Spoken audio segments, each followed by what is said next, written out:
Hey y'all. So another update on the drum studio project. Today the guys got the clips and resilient channel hung in both rooms, which is really exciting. So I'm going to take you in the small room to show you what it looks like on the ceiling. But before I do that, I figured out here where there's light, I would show you what the clips look like. There's a lot of different types of clips. I used a certain type the first time I did this project in my last house. I decided to go with a different type of clip this time. The biggest difference is the former had more rubber in them, and these have more almost gel. So let's take a look. So this is the clip I went with this time, and as you can see, the little gap there is where the resilient channel goes in. We used hat channel because we wanted them to stand off the joists a little bit more. There's resilient channel, which is 7/8 of an inch, so from that line up to there would be 7/8 of an inch. And we were worried about, because I have the hot water pipes there, we were worried about that being enough clearance. So we went with hat channel, which is 1.5 inches from there up, which gives us a total of about 2.5, 2.75 inches, something like that, total clearance. The pipes are about 1 inch, and then some of them have some insulation, which makes them a little thicker. So we felt like the taller channel, which again is hat channel. It took my builder and I a while before we both realized that hat channel and resilient channel are basically the same thing, but also different. And the one that's 1.5 inches is the hat channel. It's also a little stiffer. My builder was a little concerned about the structural integrity of putting 2 layers of 5/8 drywall on a ceiling, and I appreciate, as someone who's going to be in the room, I appreciate his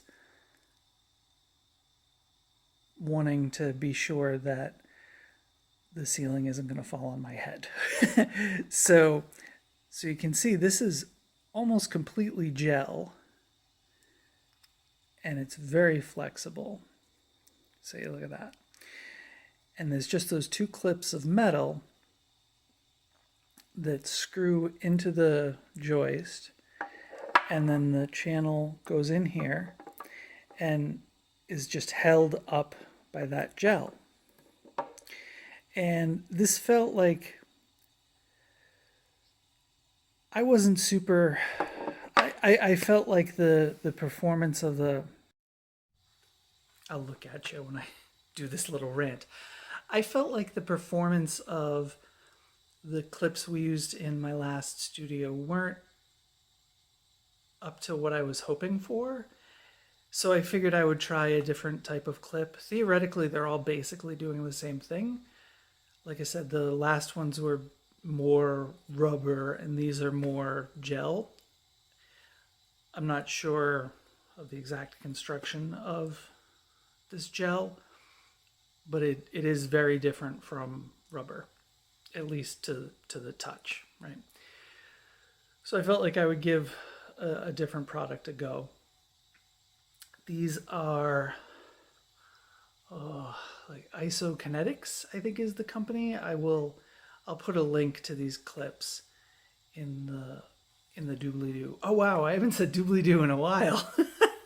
I gotta start making videos again. Let's go take a look at them on the ceiling. Okay, so here's the clip attached to the joist with the mass-loaded vinyl, and there's a seam of the mass-loaded vinyl taped together, and there's some extra tacks to hold the mass-loaded vinyl up. And there is the channel that then the drywall will be screwed to. So there's one whole channel run for the ceiling. And you can see we've got two right next to each other there, and then spread apart across the ceiling. It's very similar to any other type of strapping that you would use to attach drywall to. It's just that it's held up with those clips, and you can see how low we've got plenty of clearance there. That's going to be an air gap. We didn't really talk about this. So let me make sure I've given you a good view, and then we'll talk a little bit about air gaps. So good view. I understand it's dark. We've been doing our best with the flashlight. The workmen obviously have work lights, but they leave, and then I come down and make these videos. So okay. So let me, I don't know if I've shown you, so this is the 2 layers of drywall in this room now too. See, 2. There it is, 2.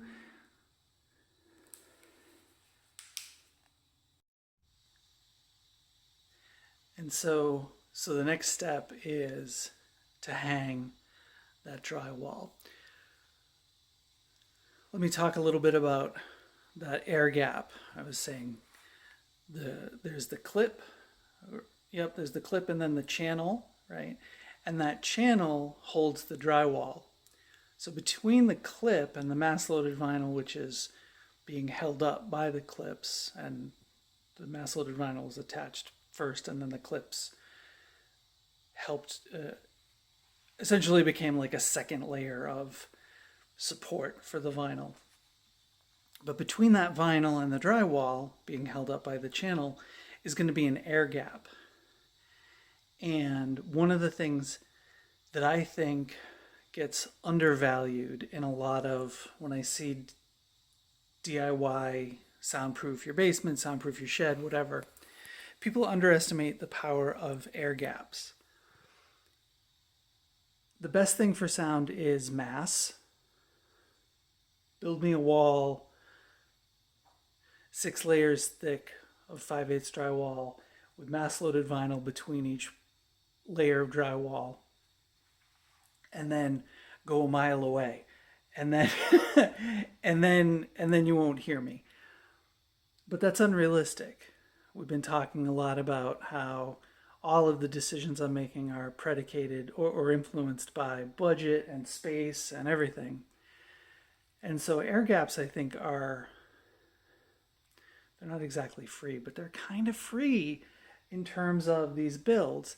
And so there's mass and there's state change. State changes just means when sound has to go from one thing to another, one type of material, air to water to concrete to drywall to mass-loaded vinyl.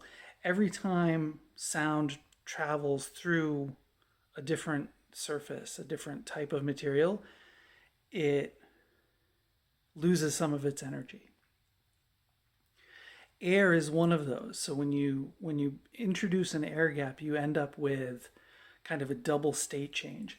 The sound has to go from my drum set up through the one layer of mass-loaded vinyl. We're using a green glue alternative, which I'll talk about later. So the green glue alternative, the second layer of drywall, both those are held up, will be held up with the channel on the clips. That's where that air gap is. Then the layer of mass-loaded vinyl, then 12 inches of spray foam, and then the subfloor and the first floor above me. I'm hoping that's enough. I don't know. We'll see. The nice thing is modern drums bass drums are muffled, right? So the bass drum is the lowest pitched thing that I have, but the sound of the bass drum is like boom, boom, right? And that's if it's ringy, right? Bass drums often will sound like doom, doom, doom. So it's the floor toms that are the problem boys, right, on the drum set. And so the 16 and especially the 18-inch floor tom can get down into low enough frequencies that they'll come out a wall. You'll feel the vibration. But a floor tom isn't, first of all, isn't the drum you play the most, and also it isn't the most, it's just not the most energetic sound. It's not a speaker playing dance music at 125 decibels, right? So even though I play my drums fairly loud, and I have fantasies that this will work at 2 a.m. and not bother my neighbors. There's still no guarantee that that'll work out exactly the way I hope, but we'll see when we get there. So mostly I just wanted to show you the clips and show you the channel on the ceiling. I'm super excited. We are moving right along. I think I talked to my builder today and I said, by the end of August, and builders are notoriously conservative when they estimate anything being done, and he thought that sounded reasonable, which I think means it's possible that will be done sooner than that. Because they don't come every day, but every day they come, they like crank stuff out. I am very impressed with my builder and his crew. Nice guys, good guys, and hard workers. Like, whoa. So super exciting. All right, I have rambled enough. I will see you guys all again real soon. Thanks. Bye.